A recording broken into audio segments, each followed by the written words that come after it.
The twin sons of Kepler to be cast an orange glow across the dusty landing pad as the transport shuttle's engines finally went quiet. Dr. Kim Hannah grabbed her equipment bags and stepped down the ramp, immediately feeling the planet's dry heat hit her face. The air tasted like metal and ozone from the massive energy shields that flickered overhead like a protective dome. This was her first time on a frontier world, and everything felt alien. The buildings were a mix of sleek Korean architecture and rough frontier construction. Mining equipment rumbled in the distance, and the smell of engine fuel mixed with something she couldn't identify, something that made her skin crawl. "Watch your step there, Doc," called the shuttle pilot. "Ground's uneven from the mining operations." Hannah nodded, adjusting the heavy sensor array on her shoulder. The xenoanthropology equipment was worth more than most people's houses, designed to study alien life forms that might be dangerous to approach directly. She'd spent 3 years getting approval for this research trip to study the mysterious crystalline formations that covered parts of the planet. The settlement sprawled before her like a small city. Prefabricated buildings stood next to more permanent structures, with power lines and communication rays connecting everything. But what caught her attention were the strange blue-white formations jutting from the ground between buildings, the crystal line entities she'd come to study. "Need help with those cases, ma'am?" Hannah spun around to see a tall black man approaching, leading what looked like horses but weren't quite right. The animals had metallic joints and glowing eyes, biomechanical creatures bred for frontier work. The man wore faded jeans, scuffed leather boots, and a cowboy hat that had seen better days. His shirt was stained with sweat and dust, and his hands were rough from manual labor. "I can manage," she replied curtly, hefting her sensor higher. The man looked like every stereotype of a frontier drifter she'd seen in old movies, probably. Couldn't even read, let alone understand her research. "Shouldn't you be getting back to whatever ranch work you're supposed to be doing?" she added, not bothering to hide her irritation. She'd traveled halfway across the galaxy for this research opportunity, and she didn't need some cowboy wasting her time. The man's expression didn't change, but something flickered in his eyes. He touched his hat brim politely. "Yes, ma'am. Name's Hogdasu. By the way, if you need anything during your stay, I won't—" Hannah cut him off, already walking toward the research facility. She heard him make a soft clicking sound to his biomechanical horses, and they followed him toward the settlement's edge. The research facility was a gleaming white building that stood out against the rough frontier. Architecture. Inside, the air was cool and clean, filtered and processed. Dr. Lee Doyen was waiting for her in the main lab, surrounded by computers and analysis equipment. "Hannah, finally," Doyen grinned, helping her with her equipment. "How is the journey?" "Long. 3 weeks in hyperspace gives you too much time to think." She began unpacking her specialized sensors. "Have you made any progress with the crystalline formations?" "Some. They're definitely more complex than we first thought. The electromagnetic patterns are almost like communication, but every time we try to get close readings, they seem to react to our presence." Hannah frowned, calibrating her equipment. "React how?" "Their light patterns change. Sometimes they pulse faster, sometimes slower. It's like they know we're watching them." As evening fell, Hannah set up her monitoring equipment near the lab's main window. The crystalline formations were visible across the settlement, their blue-white, blue creating an eerie atmosphere. She was adjusting her sensors when the night air suddenly filled with a piercing wail. "What's that noise?" she called to Doyen. "Defensive alarms," he shouted back, rushing to the window. "We're under attack." The orange sky suddenly filled with sleek, dart-shaped aircraft that moved with impossible grace. Their hulls were black and seemed to absorb light, making them hard to track. Red energy beams lanced down from the ships, striking the settlement's defensive shields with brilliant flashes. Kiffer raiders, Doyen explained, his face pressed against the window. They've been probing our defenses for months, looking for weak spots. The alien ships moved like predators, circling the settlement's energy dome. Their weapons weren't trying to break through. They were testing, learning, mapping the shield's power levels and response times. Hannah watched in fascination and terror as the otherworldly craft performed maneuvers that would have crushed human pilots. But what really caught her attention were the crystalline formations. As the alien ships attacked, the crystal structures began pulsing with rapid, frantic light patterns. The blue-white glow intensified, and she could swear she heard a low humming sound coming from them. "Look at the crystals," she whispered to Doyen. "They're reacting to the attack, like they're afraid." He agreed. "But that's impossible. They're just mineral formations." The alien ships made one final pass, their sensors recording everything, then disappeared into the night sky as quickly as they'd appeared. The defensive alarms fell silent, but the crystalline formations continued their agitated pulsing for few more minutes. "First raid in months," Doyen muttered, wiping sweat from his forehead. "Good thing we have the Washington defense grid keeping us safe. Those shields are military grade. Way better than standard colony protection." Hannah frowned. "Washington? I thought this was a Korean colonial venture, mostly. But the guy who owns the defense contracts is some American cowboy type. Real mysterious. Nobody's seen him in person for years. He just sends orders through his company and collects payment. Some say he's ex-military. Others think he's just a rich hermit who likes playing soldier." Outside, the crystalline entities slowly returned to their normal gentle glow. But Hannah noticed they seemed to be pulsing in synchronized patterns now, as if they were communicating with each other about what had just happened. She made notes in her research journal, her mind racing. The timing was too perfect to be coincidence. The crystals had reacted to the alien threat before the ships had even fired their weapons. Either these formations were far more sophisticated than anyone realized, or there was something else going on that she didn't understand yet. As she finally prepared for bed, Hannah found herself thinking about the cowboy who'd offered to help her. Park-Jasu, an unusual name for someone who looked 3 days of research, had turned into 3 days of frustration. Hannah stared at her equipment readings, watching the power levels drop dangerously low. The rare earth minerals that powered their protective gear were running out faster than expected, and without them, her team would be defenseless against the planet's harsh radiation.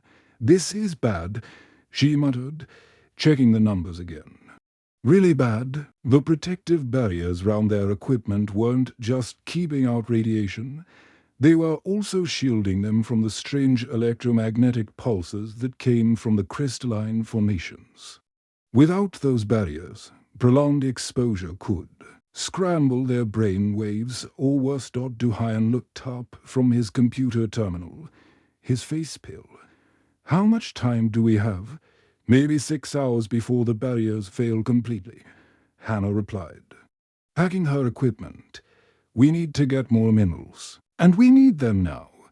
Where are we supposed to find rare earth minerals on a frontier world?" "The colonial administrator will know. This is their planet. They have to have mining operations somewhere." They rushed through the settlement's dusty streets, past the biomechanical horses and the prefabricated buildings. The administrative building was the tallest structure in the colony, its communication bays reaching toward the iron sky like metal fingers. Inside, the building was surprisingly luxurious. Real wood paneling lined the walls, and the floors were polished stone instead of the usual metal grating. A secretary with cybernetic implants behind her eyes looked up as they entered. "We need to see the administrator immediately," Hannah said, slightly out of breath. "It's an emergency." The secretary's implants flickered as she accessed the colony's database. Dr. Kim Han and Dr. Lee Doyen. Xenoanthropology team. You're cleared for immediate access. She led them through corridors lined with holographic displays showing mining operations, defense grids, and shipping manifests. The numbers scrolling past were staggering. This colony was processing millions of tons of raw materials every month. The administrator's office is through here, the secretary said, opening a set of double doors. The office was spacious and overlooked the entire settlement. Floor-to-ceiling windows showed the crystalline formations scattered across the landscape, their blue-white glow visible even in daylight. Mining equipment moved like giant insects. In the distance, harvesting resources from the planet's crust.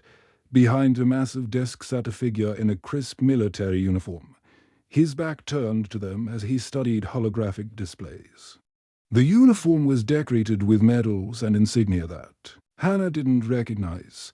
Not standard Earth military, but something else. Dr. Kim Hannah, the man said without turning round. I believe you needed to see me about mineral supplies. The voice was familiar. Hannah felt her stomach drop as the man turned in his chair, revealing the same face she'd dismissed 3 days earlier, the same dark skin, the same intelligent eyes, but now framed by a uniform that spoke of authority and power. She stammered, her mouth falling open. You're the administrator. Park Jasu rose from his chair, his movements smooth and confident. Gone was the dusty cowboy with calloused hands. In his place stood a man who clearly commanded respect and wielded considerable power, among other things, he said, his voice carrying a hint of amusement. He gestured to the holographic displays covering the walls. Park Jasu Washington, owner and CEO of Washington Terror Corp. I control about 60% of this planet's mining rights and all the defense contracts. The displays showed mining operations across the continent, massive excavators pulling rare metals from the ground, refineries processing materials, and transport ships carrying cargo to other star systems. The scale was incredible, but Hannah struggled to find words. You looked like a ranch hand, like a drifter, a cowboy bum. Jasu's expression hardened slightly.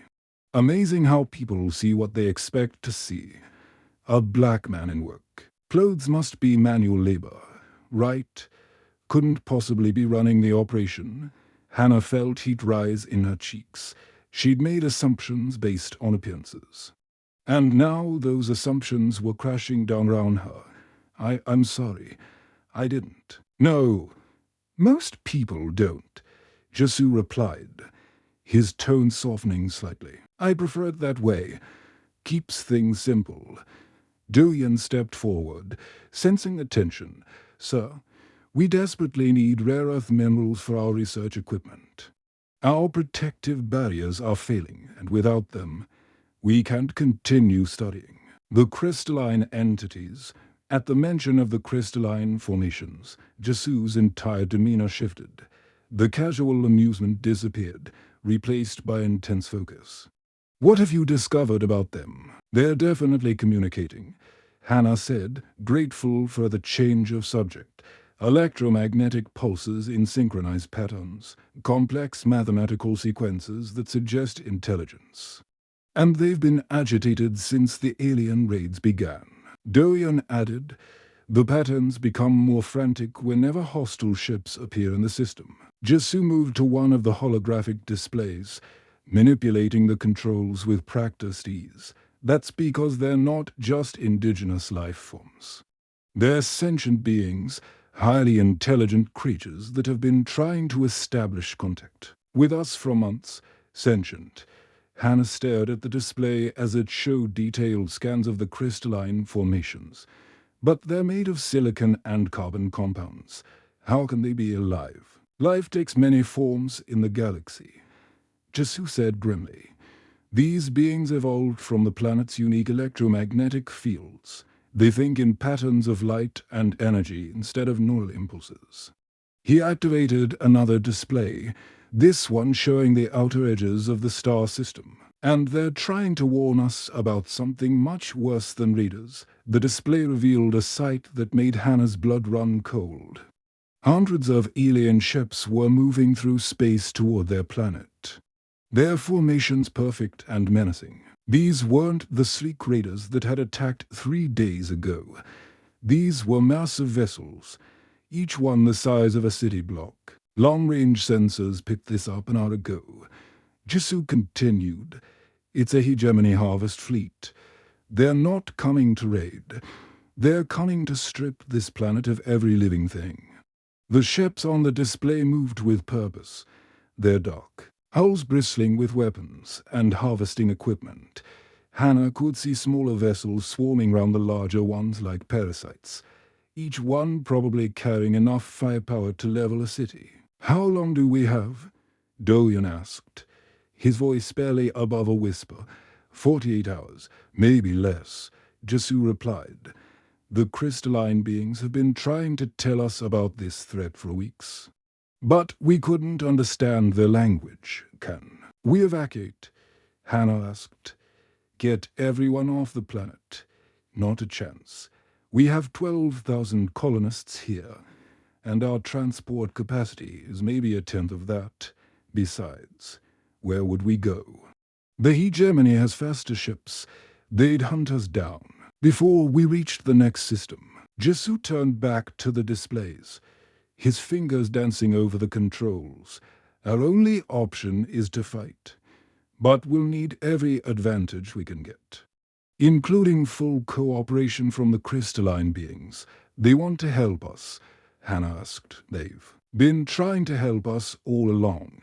The question is whether we can establish proper communication in time to coordinate our defenses." He looked directly at Hannah, and she saw something in his eyes that hadn't been there before. Respect, and perhaps a hint of hope. "Dr. Kim Hannah, I'm going to need your expertise. You're the only person on this planet who's made any real progress in understanding their communication patterns." "I don't know if I can do it," she admitted. "The patterns are so complex, and we're running out of time." "Then we'd better get started," Jisoo said, moving toward the door. "I'll have my people deliver the rare earth minerals you need within the hour. In the meantime, I want you to prepare for a field trip to the largest crystalline formation on the planet. It's located on my ranch, about 50 kilometers from here. If we're going to establish contact with these beings, that's where we'll need to do it." As they left the administrative building, Hannah's mind was reeling. The dusty cowboy she'd dismissed was actually one of the most powerful people on the planet. The crystalline formations weren't just pretty rocks. They were intelligent aliens, trying to save human lives, and somewhere out in space, a fleet of hostile ships was approaching with the intention of destroying everything she'd come to study. "One more thing," Jisoo said as they reached the street. "When we get to the ranch, try to keep an open mind. There are things about this planet that even I don't fully understand yet." And dressed like he'd stepped out of an old Western movie. But then again, frontier worlds attracted all kinds of people running from their pasts. She fell asleep too, the gentle humming of the crystalline formations, not knowing that her dismissive attitude toward a simple ranch hand would soon prove to be the biggest mistake of her life. The elevator descended deep beneath the administrative building, past levels that didn't appear on any public blueprints. Hannah's ears popped as they went down, and she noticed the walls were lined with some kind of metal she didn't recognize, probably military-grade shielding. "How deep does this go?" she asked Jisoo, who stood beside her in the cramped elevator. "Deep enough to survive a direct orbital bombardment," he replied. "I learned the hard way that you can never be too prepared." The elevator doors opened to reveal a high-tech command center that looked like something out of a military starship. Holographic displays covered every wall. showing real-time data from sensors across the planet. Personnel in military uniforms moved between workstations, their faces grim with concentration. "Welcome to the real nerve center of Kepler to be," Jisoo said, leading her to a secure briefing room. "What you saw upstairs is just for show." The briefing room was soundproof and lined with more of that strange metal. Jisoo activated a holographic projector, and suddenly the air filled with three-dimensional images of the crystalline formation scattered across the planet. "They're called the Luminari," he began, manipulating the display to show internal structures that pulsed with energy. "They've been trying to establish contact with us for months. But most humans can't interpret their electromagnetic language. Their thoughts travel as light patterns through crystal matrices." Hannah stared at the display, her mind racing. "But I can," she said, pulling out her tablet to show him her research. "My translation algorithms have been analyzing their neural patterns for weeks. I've been close to a breakthrough." The patterns on her screen were incredibly complex, mathematical sequences that seemed to shift and evolve as she watched. But there was something familiar about them, something that reminded her of music or poetry. "How close?" Jisoo asked, leaning over her shoulder to study the data. "Give me access to the main crystalline formation, and I can establish communication within hours," she said confidently. "I just need to get close enough to map their primary neural pathways." Jisoo hesitated, and she saw something flicker across his face. Pain, maybe, or fear. "That formation is in the middle of my private ranch. I don't usually allow visitors there. This is about survival," Hannah pressed. Sensing his reluctance, "That fleet will be here in 2 days. We need every advantage we can get." Jisoo was quiet for a long moment, staring at the holographic displays. Finally, he nodded. "We'll leave in an hour. But I should warn you, the ranch is where I go to be alone. There are things there that are personal." An hour later, they were riding across the planet's rugged landscape on biomechanical horses. The creatures were amazing, part animal, part machine, with glowing eyes that could see in multiple spectrums and legs that could traverse any terrain. Hannah had never ridden anything like them before. "These horses are incredible," she said, patting Herman's metallic neck. "Where do they come from?" "Local engineering," Jisoo replied. "We bred them for frontier work. They can survive in environments that would kill normal horses. Plus, they're connected to the planet's electromagnetic field, so they can sense things we can't." As they rode, Hannah found herself learning more about the enigmatic man beside her. Park Jisoo Washington had been born in Seoul during the early days of colonial expansion. His parents had been killed in a transport accident when he was 12, and he'd been raised by his grandmother until he was old enough to join the colonial military. "I came out here as a young soldier," he explained, his voice carrying over the sound of their horses' mechanical hoofs. "This was just another assignment. Protect the colonists, keep the peace, make sure the mining operations ran smoothly. But you stayed," Hannah observed. "I met someone," he said simply. "Kim Min-jae. She was a botanist, studying how Earth plants adapted to alien souls. Beautiful, brilliant, and completely fearless. She could make friends with anyone, even managed to charm the local wildlife. They'd gotten married in the colony's small chapel, with half the settlement in attendance. Their daughter, Sohee, had been born 2 years later, a bright, curious child who inherited her mother's love of discovery and her father's stubborn streak. We were happy," Jisoo continued, his voice growing distant, "for a while. Anyway, the hegemony hit us 15 years ago. Smaller fleet than what's coming now. But they caught us completely off guard. The attack had been swift and brutal. Hegemony. Ships had dropped out of hyperspace without warning. their weapons already charging. The colony's defenses were primitive compared to what they had now. Just basic shields and a handful of patrol craft. I managed to rally the defense forces, Jesu said. Coordinated the evacuation. Got most of the civilians to the underground shelters. We held them off long enough for reinforcements to arrive from the next system, but not long. Enough to save everyone. The civilian shelter where Minjay and Sohi had taken refuge took a direct hit from a hegemony plasma cannon by the time the rescue teams reached them. There was nothing left but twisted metal and ash. "I'm sorry," Hannah said softly. "I can't imagine what that must have been like. After that, I couldn't. I threw myself into building defenses, making sure it never happened again. But I forgot how to let anyone close. It was easier to be alone, to focus on protecting the colony from a distance." They reached the ranch as the twin suns began to set, painting the sky in shades of orange and purple. The landscape here was different, more peaceful, with rolling hills covered in native grasses that glowed softly in the fading light, and there, in the center of a wide valley, stood the most magnificent crystalline formation Hannah had ever seen. It towered over them like a natural cathedral, its faceted surfaces reflecting the sunset in brilliant patterns of light.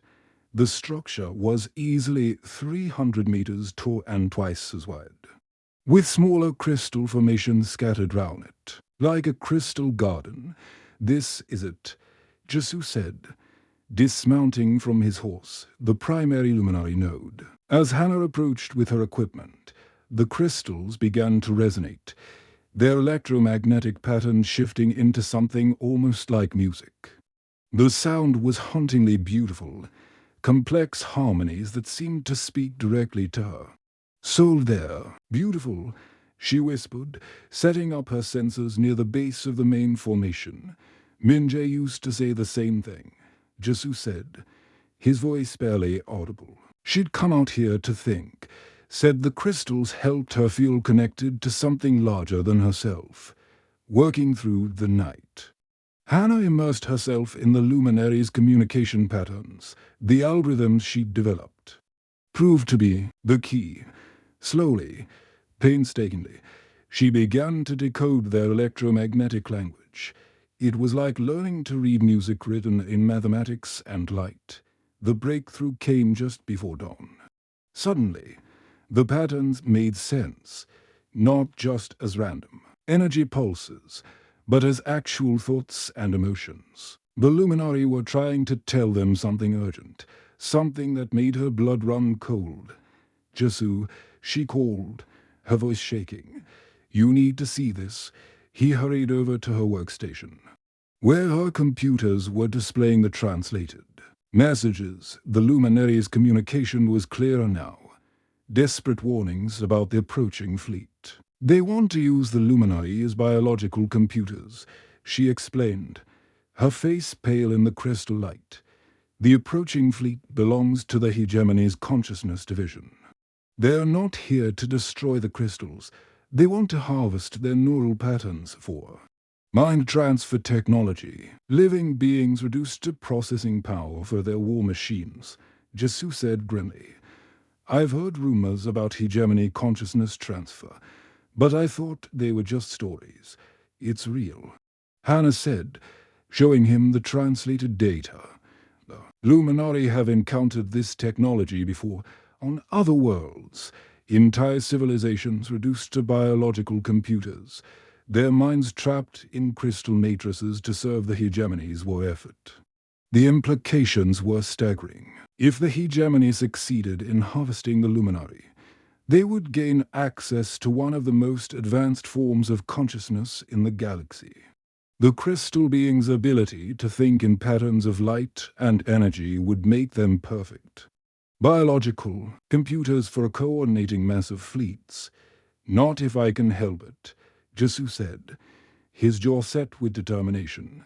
"But traditional weapons won't be enough against a fleet that size. We'll need the luminary's help to have any chance of survival." As dawn broke over the crystalline formation, casting rainbow patterns across the valley, Hannah found herself looking at Jesu with new eyes. This wasn't just a wealthy businessman or a military commander. He was someone who had lost everything and dedicated his life to protecting others from the same fate. And somewhere in the past few hours, as they'd worked together to decode an alien language and prepare for an impossible battle, she realized her own heart was no longer entirely home. The gruff cowboy who had offered to help her with her luggage had become something much more important. A partner, an ally, and perhaps something even deeper than that. The morning sky turned black as hundreds of alien ships materialized above. Kepler 440b, the hegemony fleet, dropped out of hyperspace like a swarm of metallic insects, their massive harvester ships casting shadows across the entire settlement. Each vessel was the size of a city block, bristling with weapons and strange harvesting equipment that glowed with malevolent energy. At the center of the fleet hung the flagship, a monstrous dreadnought called the Mindbreaker. Its hull was covered in spikes and sensor rays, and its main weapons could crack a planet's crust. On the bridge, Admiral Kether stood before a wall of holographic displays. His forearms manipulating controls with practiced precision. Kether wasn't human. His species had been conquered by the hegemony decades ago, and now he served as one of their most ruthless commanders. His skin was pale blue, his eyes were pure black, and cybernetic implants covered half his skull. He'd harvested the consciousness of dozens of worlds, turning entire civilizations into biological computers for the hegemony's war machine. Begin the harvest. His voice boomed across all frequencies, transmitted in multiple languages so every being on the planet could understand. The crystalline consciousness will serve the hegemony's glory. The massive harvester ships moved into position above the largest crystal formations, their tractor beams powered up, preparing to literally uproot the luminary from the planet's surface. Smaller ships deployed clouds of sensor drones to map every crystalline structure across the continent, deep in his underground command center. Jesu watched the enemy fleet through his surveillance systems. The screens showed hundreds of hostile contacts, far more than his defense grid could handle with conventional weapons. But he'd been preparing for this moment for 15 years. All defense stations, this is control. He spoke into his communicator. Initiate Protocol 7, Authorization Washington Alpha. Across the planet, hidden weapon emplacements rose from the ground. These weren't ordinary laser turrets or missile batteries. They were hybrid systems that Jesu had developed in secret, combining human technology with luminary energy manipulation. The weapons looked like massive crystal flowers, their faceted surfaces glowing with stored power. In the research lab, Hannah worked frantically to maintain communication with the luminary. Her translation equipment was overloaded with electromagnetic signals. The crystalline beings were broadcasting on every frequency at once, their thoughts chaotic with terror. "They're not just afraid," she reported to Jesu through her headset. "They're angry. They want to fight back, but they don't know how. They've never been warriors. Then we teach them," Jesu replied grimly. "Hannah, I need you to explain our weapon systems to them, show them how to channel their energy through our defense grid." The first wave of hegemony fighters screamed down through the atmosphere, their sleek forms cutting through the air like silver daggers. They moved in perfect formation, their pilots either cybernetic slaves or artificial intelligences programmed for maximum efficiency. But they weren't prepared for what met them. The hybrid defense systems opened fire, sending beams of concentrated crystalline energy into the sky. The light was so bright it turned day into night, and the sound was like 1,000 church bells ringing at once. The first enemy fighters simply disintegrated, their molecular bonds torn apart by the luminary's energy patterns. Others tumbled from the sky, Their systems overloaded by electromagnetic feedback. In minutes, the entire first wave was destroyed. Impossible, Admiral Kether muttered, studying the tactical displays. How did primitive colonists develop such advanced weapons? His intelligence reports had described Kepler-4 to be as a simple mining world with basic defenses. But the energy signatures he was seeing matched technologies that the hegemony had only encountered in the most advanced civilizations. "Sir," reported his tactical officer, "the energy patterns are coming from the crystalline formations themselves. The humans have somehow weaponized the indigenous life forms." Kether's black eyes narrowed. He'd fought crystalline species before, but never ones that had learned to coordinate with other sentient beings. This could be a problem. "Deploy the second wave," he ordered. "Heavy assault ships, and prepare the consciousness suppressors. We'll need to paralyze their neural network before we can harvest them on the ground." Hannah watched through her instruments as the Luminati began to understand what was happening. Their communication patterns shifted from panic to determination, and she could feel their anger growing stronger. They were ancient beings, older than human civilization. And they'd watched the hegemony destroy other crystal worlds. They're learning, she told. "Jisu, the Luminari are figuring out how to use the weapons. But there are too many enemy ships. We need something bigger." Jisu was already moving toward the command center's launch bay. "I'm taking the prototype fighter. It can interface directly with the Luminari network." "What prototype?" Hannah asked. Following him. "Something I've been working on for the past 5 years," he said, pulling on a flight suit covered in neural interface cables. "A ship that can channel Luminari consciousness directly. It's never been tested in combat." The launch bay doors opened to reveal a fighter unlike anything Hannah had ever seen. Its hull was covered in crystalline panels that pulsed within her light, and its weapon systems were integrated with Luminari energy matrices. It looked more like a living creature than a machine. "Jisu, wait," Hannah said, grabbing his arm. "The neural interface. I've been studying the Luminaries' thought patterns. The feedback from a direct connection could overload your brain. It could kill you. Some things are worth dying for." He replied, his eyes meeting hers. "But I'm not planning on dying today." He climbed into the cockpit, and Hannah watched as dozens of neural interface cables connected to ports in his flight suit. The fighter's crystalline panels began to glow brighter. "Responding to his bioelectric patterns, the Luminari are trying to communicate with you," she said through the comm system. They're offering to share their consciousness with you. But Jisu, no human has ever attempted a direct neural link with a crystalline being. First time for everything." He replied, his voice already sounding different, deeper, with strange harmonics that seemed to come from the ship itself. The fighter launched into the sky, its movements fluid and graceful.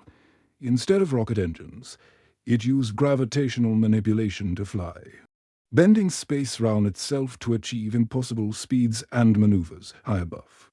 Admiral Kether watched. The strange craft approached through his tactical displays. It was broadcasting energy patterns that his computers couldn't analyze, something that combined human neural activity with crystalline consciousness in ways that should have been impossible.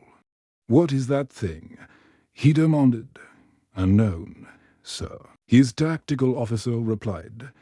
"It appears to be a hybrid craft using both human and crystalline technology. Energy output is, sir, it's off the charts." The second wave of hegemony assault ships met Jisu's fighter in the upper atmosphere. These were bigger, more heavily armed craft with shields that could deflect most conventional weapons. But they'd never faced anything like what was coming at them. Jisu's fighter moved through the enemy formation like a dancer, its crystalline weapons firing beams of pure light that cut through the alien ships like paper. But more impressive was the way it seemed to predict the enemy's movements. dodging incoming fire with impossible precision. He's not just flying that thing, Hannah realized. Watching from the ground, he's thinking with it. The Luminari are sharing their consciousness with him. But even as the second wave fell, the massive harvester ships continued their approach.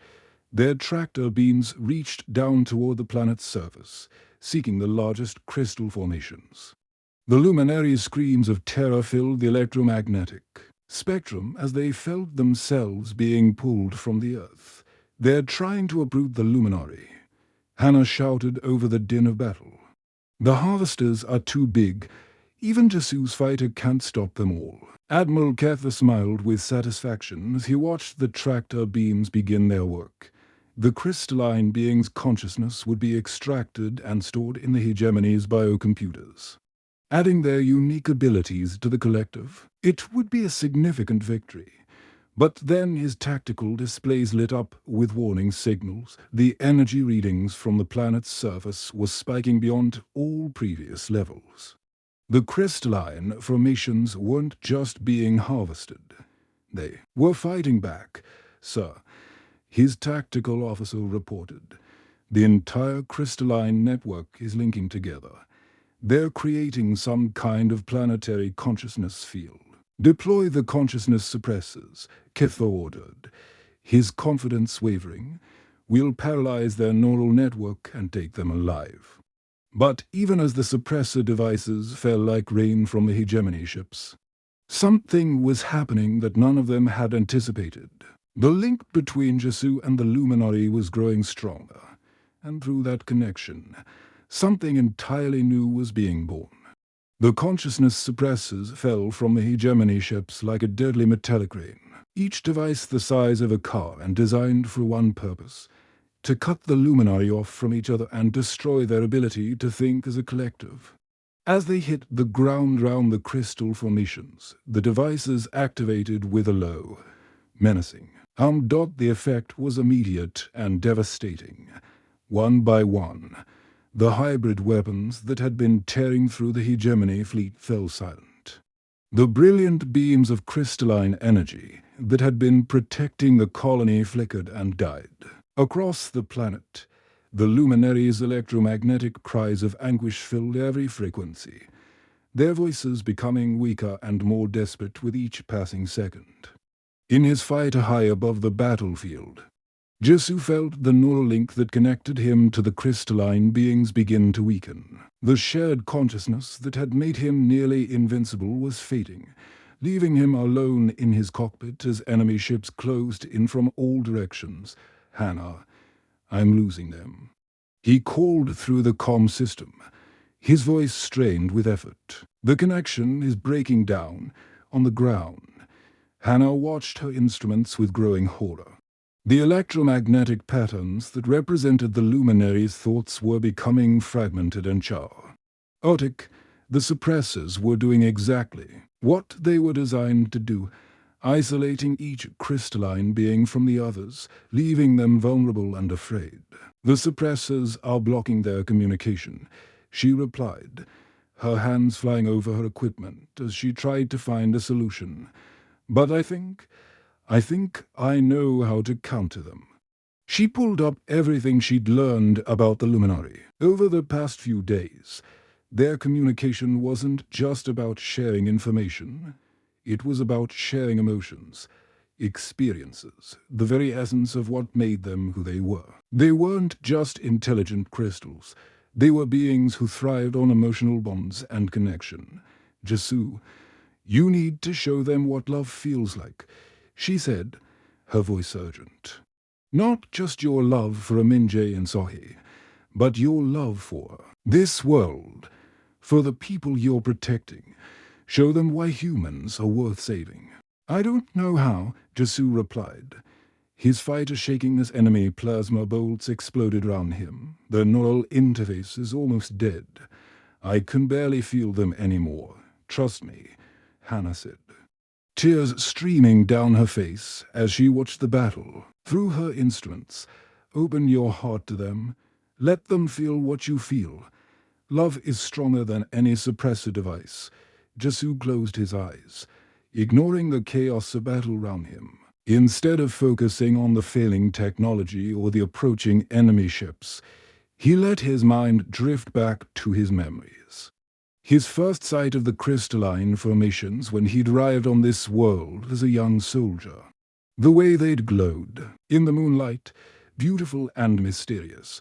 He remembered Minji's laughter as she danced among the glowing spires, her joy at discovering how the crystals responded to human emotions. He could see Sahi's wonder as she touched one of the smaller formations for the first time, her eyes wide with amazement at the gentle music they made, but more than the memories of the past. He opened his heart to the present moment, his growing love for Hannah, the brilliant scientist who'd helped him understand what the Luminari were trying to tell them. His fierce protectiveness of the 12,000 colonists who depended on him for their safety. His determination to prevent another tragedy like the one that had taken his family. The effect was immediate and extraordinary, despite the consciousness suppressors. Despite the electromagnetic interference, something deeper than technology connected Jasu to the Luminari. The crystalline beings felt his emotions as clearly as if they were his own thoughts, and suddenly they understood something they'd never experienced before. They felt what it meant to love someone so much you'd risk everything to protect them. They experienced the bittersweet pain of losing someone precious and the fierce determination to prevent others from suffering the same loss for the first time in their ancient existence. The Luminari understood human emotion not as abstract concepts, but as living, breathing realities. The response was immediate. The crystalline formations across the planet began to resonate with a new frequency, not the mathematical patterns they'd used before, but something deeper and more powerful. The consciousness suppressors, designed to block traditional crystalline communication, had no effect on this new form of connection. In fact, they began to amplify it. The luminaries combined psychic energy surge through their network. But this time it didn't stop at the planet's surface. It reached out through space itself, touching every mind in the hegemony fleet. Further, first time in their genocidal existence, the alien soldiers felt empathy. On the bridge of the Mindbreaker, Admiral Kether suddenly experienced something that brought him to his knees. He felt the fear and pain of every victim his forces had ever harvested. He experienced the love and hope of the families torn apart by his raids. The overwhelming weight of countless lives lost to his ambition crashed down on him like a physical blow. No, he whispered, his four hands clutching his head. This cannot be happening. But it was, across the entire fleet. Hegemony soldiers were experiencing the same overwhelming flood of emotion, gunners who had been preparing to fire on the planet's surface found themselves unable to pull the trigger. Pilots turned their ships away from their targets, tears streaming down faces that had never known compassion.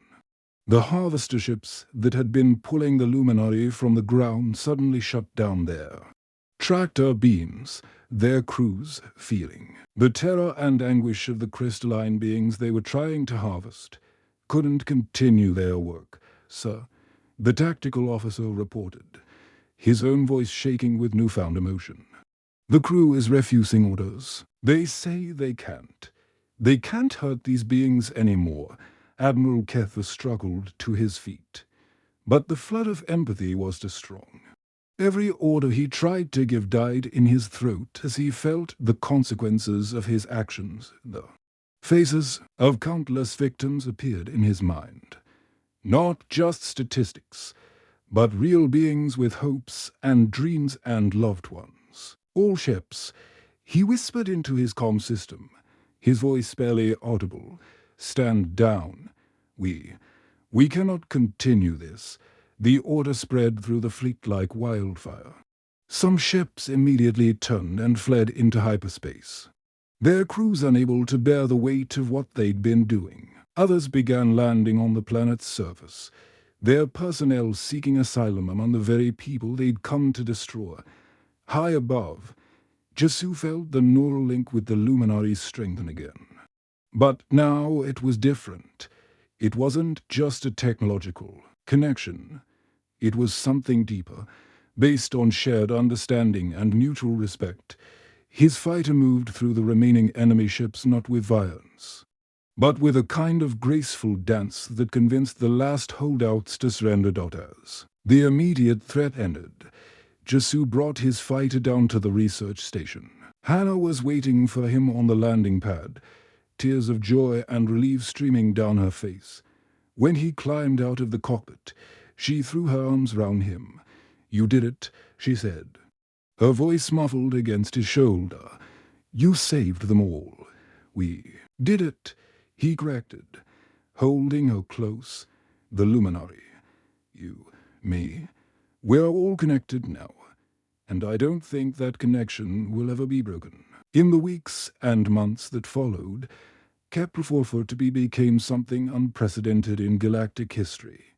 The first truly integrated human-alien colony, the luminary, no longer isolated and afraid, shared their knowledge freely with their human partners. They taught new technologies based on empathy and connection rather than domination and conquest.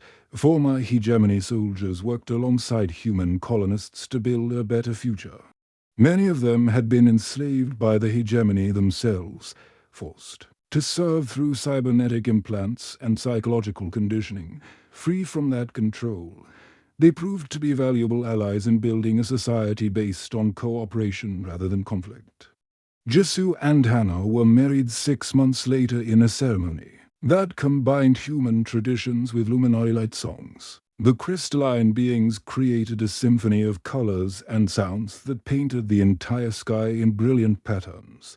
Their joy at the union visible from orbit, you know.